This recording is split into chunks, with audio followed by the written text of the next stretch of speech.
Bienvenue dans ce magazine. Nous vous proposons de découvrir tout de suite les principaux titres de ce magazine. Nous parlerons dans un premier temps du Zimbabwe, disqualifié pour les éliminatoires au Mondial 2018. Les explications dans quelques instants. Les entraîneurs étrangers de plus en plus attirés par l'Afrique, les raisons dans ce magazine, nous allons vous expliquer avec nos éditorialistes. Et puis l'arbitrage français désavoué, pourquoi justement tant d'erreurs? Nous tenterons de savoir un peu plus dans cette édition. Notre invité, Mathieu Méranville, qui est journaliste et écrivain passionné de l'Afrique, ami de Serge Billet, qui coécrit avec lui. Bonsoir Mathieu. Bonsoir José. Voilà, nous allons parler de votre livre aussi au cours de cette émission. Et puis bien sûr, nos éditos, il y a Sami Mochtabi. Bonsoir. Et puis Saïd Hafizi. Bonsoir. Bonsoir à tous. La question de l'FC, après un échec, doit-on systématiquement limoger l'entraîneur? Vos réponses sur nos réseaux sociaux, mais aussi fc@africa24tv.com. Le Zimbabwe exclu des compétitions, c'est à la une du magazine.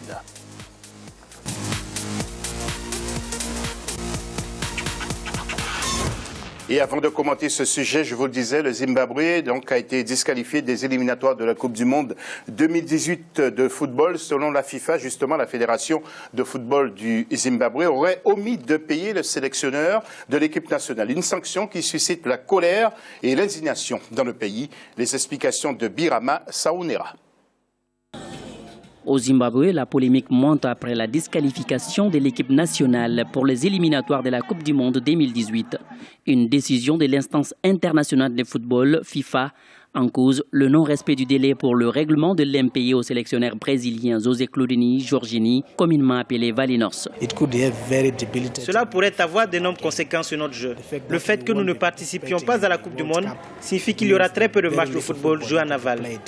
Cela signifie aussi que la plupart de nos jeunes joueurs, ceux de la tranche d'âge de 17 à 23 ans, seront certainement affectés. Dans le pays, beaucoup d'amateurs du ballon rond n'approuvent pas la décision de la FIFA.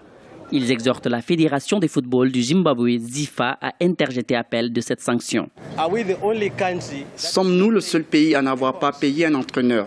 Il y a tant d'autres pays qui sont à genoux économiquement. À ma grande surprise, seul le Zimbabwe est sous le feu des projecteurs. Est-il question de football ou de politique? Le Zimbabwe avait été désigné pour l'organisation de la Coupe d'Afrique des Nations en 2000, mais disqualifié lors des visites d'inspection répétées de la Confédération africaine de football. Les travaux de construction promis n'avaient pas été lancés. Les Warriors du Zimbabwe occupent la 124e place au classement mondial de la FIFA et n'ont jamais été qualifiés pour la Coupe du Monde. Ils n'ont participé que 2 fois à la Coupe d'Afrique des Nations, en 2004 et 2006. Voilà, messieurs, vous découvrez ce sujet. Je vais m'adresser à vous. Mathieu, tout d'abord, pourquoi ce type de problème, par exemple au Zimbabwe? C'est parce que ce n'est pas une grande nation du football, selon vous? J'ai l'impression que ce n'est pas vraiment une grande nation de football. C'est vrai qu'on n'en entend pas beaucoup parler, mais c'est vrai que c'est un peu c'est récurrent. Il y a toujours des problèmes dans certaines fédérations africaines, mais en général, c'est réglé dans les grandes nations. On sait que ça s'est passé dans des temps un peu plus anciens, le Cameroun, quelquefois ça s'est passé, mais les choses sont en train de se régler. Et c'est vrai, comme l'a dit quelqu'un dans le reportage, on a l'impression que c'est aussi une affaire politique. Oui, il devait peut-être pas dû avoir quelques experts qui aillent sur place d'abord, selon vous, Sami, pour mieux analyser avant de prendre de telles sanctions? Parce parce que c'est quand même très sévère. Enfin, je trouve ça quand même très sévère comme sanction. Ça ressemble plus à un conflit entre l'entraîneur et la fédération, plutôt que vraiment une volonté de la fédération de ne pas rémunérer son sélectionneur. Si on devait sanctionner tous les clubs ou les sélections qui ne payent pas ses joueurs ou ses entraîneurs, ce serait quand même impressionnant le nombre de clubs qui seraient sanctionnés. Donc là, oui, pour moi, c'est sévère. Et clairement, si le Zimbabwe fait appel et que des enquêteurs se penchent plus sur la situation, il se pourrait qu'une solution soit trouvée. Oui, Saïd, est-ce que vous êtes de l'avis de Sami? Non, pas vraiment. Moi, je pense que quand on est employé, quand on fait un travail, l'employeur, il doit rémunérer. Je suis d'accord avec lui lorsqu'il dit que les sanctions sont un peu disproportionnées, c'est vrai, parce que les premiers à en pâtir, ce sont les joueurs, en premier lieu. C'est une génération qui risque, entre guillemets, d'être sacrifiée, qui ne va pas pouvoir aller disputer les éliminatoires ni la Coupe du Monde. Il y a le public aussi qui est pénalisé, il y a les supporters, justement, de cette équipe équipe nationale-là. Mais derrière, lorsqu'on est employé, je pense qu'on l'est tous forcément un peu autour de cette table-là, quand on fait un travail, il faut qu'il y ait rémunération. Donc si on n'est pas payé pour le travail qu'on a fourni, forcément, il doit y avoir des sanctions. Après, les sanctions comme celle-là qui pénalisent tout un peuple, elles sont disproportionnées. Il faut trouver un autre type de sanctions, mais il faut quand même que les fédérations payent leurs employés. Ça, je trouve que c'est normal. Merci Saïd. Pour l'instant, la fédération, bien sûr, a interjeté appel, enfin nous le pensons, et puis on verra bien quelle suite qui sera donnée à cette affaire et à ce dossier en particulier. Nous allons passer à la CAN U20, rideau, car eh bien, ça s'est terminé dimanche 22 du côté de Dakar au Sénégal, avec une victoire pour l'équipe du Nigeria. Nous allons voir le tableau dans quelques instants, avec tout d'abord le match de la 3e place. C'est le Ghana qui l'emporte sur le score de 3-1 et la finale Nigeria-Sénégal, 1-0. Est-ce que vous avez suivi cette CAN des U20, vous Mathieu? Est-ce que vous suivez de près ce qui se passe sur le continent? Si, je suis. Bon, malheureusement, j'ai pas pu suivre les U20. Bon, c'est pas toujours évident, mais c'est vrai que la CAN, en général, je suis particulièrement parce que je trouve que c'est... Bon, malheureusement, la dernière CAN, on ne peut pas dire qu'elle ait été extraordinaire, mais je l'ai suivie néanmoins, et en plus, je suis supporter de la Côte d'Ivoire, donc j'étais particulièrement heureux. Mais je regarde un petit peu de temps en temps ce qui se fait, voilà, chez les jeunes Ghanéens, les jeunes Nigérians, les jeunes Sénégalais. Et après, ce sont des jeunes qui montent et qu'on retrouve quelquefois dans nos championnats européens.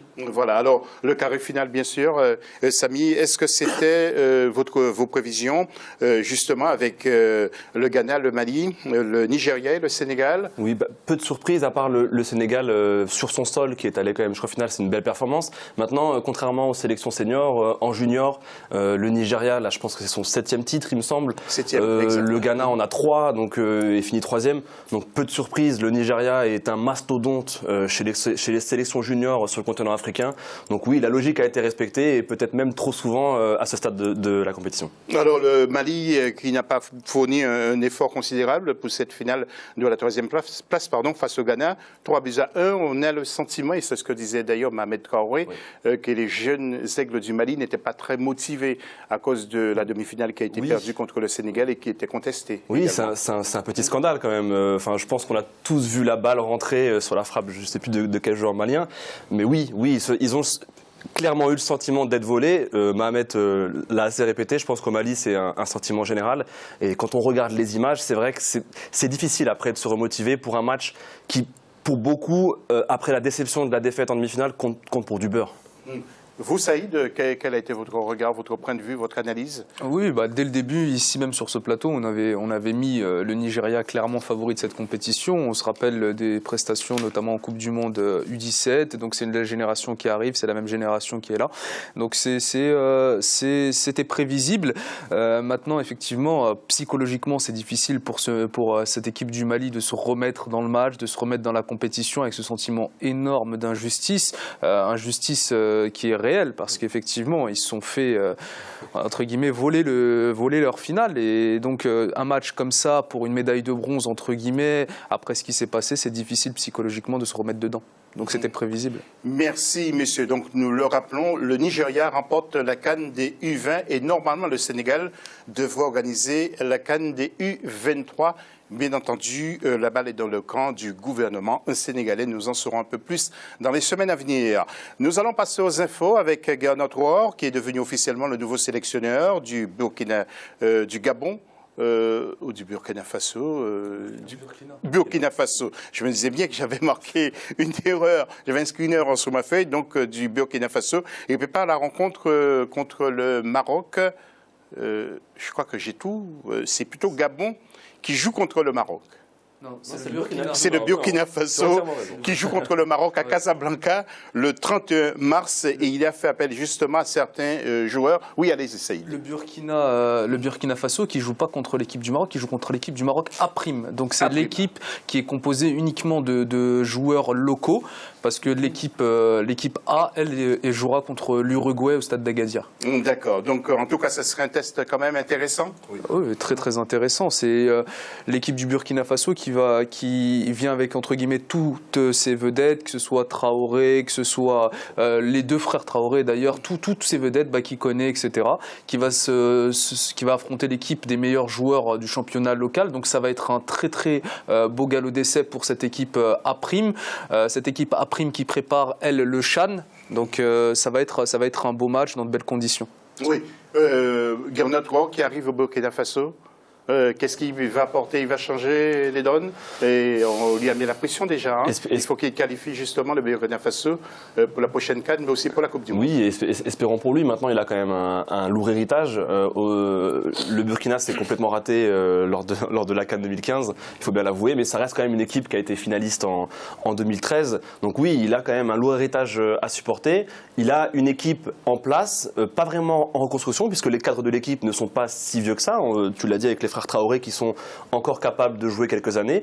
Donc oui, il aura la pression et je pense que la fédération attendra des résultats très très vite. Voilà, il remplace Mathieu, pour votre information, je pense que vous avez suivi aussi le football burkinabé. Il remplace Paul Prout au poste d'entraîneur. Gernot Rohr qui voyage beaucoup et qui aime l'Afrique, en quelque sorte. Est-ce que c'est un entraîneur que vous avez connu? Il a entraîné bien sûr Bordeaux, il a joué aussi à Bordeaux, il a entraîné Créteil. C'est un personnage assez emblématique. Hein? Oui, bien sûr, je l'ai connu, je suis quand même assez vieux pour l'avoir connu comme joueur. C'est vrai que c'est un joueur que j'aimais beaucoup, je le trouvais élégant et je trouve aussi comme entraîneur, enfin il a eu quelques difficultés, mais je pense que malheureusement il aura peut-être encore quelques difficultés au Burkina parce que c'est pas facile. Je comptais sur le Burkina, je me disais que c'était vraiment l'équipe qui pouvait monter, et puis bon, le Burkina est un peu déçu et là il est obligé de reconstruire d'une certaine manière à partir des cadres, donc bon vent. Oui, bon vent. En tout cas, vous voulez rajouter quelque chose, messieurs, avant d'enchaîner? Oui, Gernot Rohr, il sera plus attendu au Burkina sur ses capacités à entraîner tout le monde dans la même dynamique, sachant que, comme le dit très bien Sidi Napon ici même sur ce plateau plusieurs fois, il y a une guerre des égos qui plombe cette équipe nationale-là. On sait qu'il y a des sortes de clans qui minent cette équipe, et donc il sera attendu là-dessus, sur le côté, si vous voulez, plus psychologique, plus de faire tirer l'équipe dans le même sens, et c'est ce sur quoi il doit s'atteler dès le début, à mon avis. Voilà, c'est Sidi Napon qui était l'entraîneur adjoint du Burkina Faso, qui a travaillé auprès de Paul Prout, notamment en Afrique du Sud. Nous allons enchaîner avec Lilian Thuram pour la deuxième information, qui a été choisi pour recevoir le prix de la Fondation Kéba Baye le 18 avril à Dakar. Lilian Thuram qui est cité en modèle pour les jeunes pour son combat et son engagement en faveur de l'éducation et contre le racisme. Ses démarches également en direction des établissements scolaires et dans les milieux sportifs. Mathieu, c'est un compatriote que vous connaissez, j'imagine. Oui, je connais. Comment trouvez-vous ces démarches? Je trouve que ça part de bons sentiments. C'est vrai, c'est quelqu'un qui est particulièrement impliqué là-dedans. Dès qu'il a achevé sa carrière de footballeur, très vite, il s'est attaché à des problèmes politiques, à des problèmes sur le racisme. Et c'est vrai, à travers tout le travail qu'il mène, et il essaie de faire évoluer les choses. C'est pas toujours facile. C'est pas un homme politique, c'est peut-être, on va l'appeler un ambassadeur. Donc il essaie de faire les choses avec ses moyens et il y a de la sincérité chez Lilian. Quand Mathieu dit que ce n'est pas un homme politique, non, il n'a pas un peu le comportement par moment? Il essaie de l'avoir, je pense, personnellement. Oui, après, on aime ou on n'aime pas le personnage. Il a choisi de s'éloigner des terrains pour suivre une carrière plus politique, plus sociale. Après, voilà, il s'est créé beaucoup d'ennemis, même au sein même de ses anciens coéquipiers, avec ses déclarations. On le rappelle avec l'affaire de Laurent Blanc en 2012. Bon, après, comme voilà, on aime ou on n'aime pas le personnage, mais au moins, il est actif et il fait quelque chose après sa carrière sportive. Oui, et puis il est un peu éloigné. On m'a sifflé des choses, tout simplement, je rigole, on m'a sifflé des choses à l'oreillette. Il est un peu éloigné du peuple aussi. Hein, du peuple? Ouais. Je trouve pas. Moi, je pense que justement, il est en plein dans le cœur du problème du peuple actuellement. Je pense que c'est quelqu'un qui n'a pas suivi une trajectoire qu'on attendait de lui. Donc après une carrière de champion du monde, etc., on attend de lui qu'il fasse entraîneur, qu'il soit ou consultant télévisuel. Non, lui, il a décidé justement de prendre des problèmes à bras-le-corps. C'est quelqu'un pour qui j'ai vraiment une profonde admiration, qui se soucie de son histoire, qui se soucie des problèmes qu'a connus son peuple et qui essaie justement, de par son image, de par son palmarès et de par l'aura qu'il a, de répondre à ces problèmes-là. Donc un grand coup de chapeau à M. Thuram. D'accord, merci beaucoup Saïd. C'est la fin de la première partie de l'FC qui revient tout à l'heure après la pause avec un autre invité, Christopher Walambo, latéral donc droit ou gauche du Congolais, pardon. Et il sera question aussi des entraîneurs étrangers justement qui migrent vers l'Afrique. Ce sera un débat dans le dossier de l'FC. À tout à l'heure.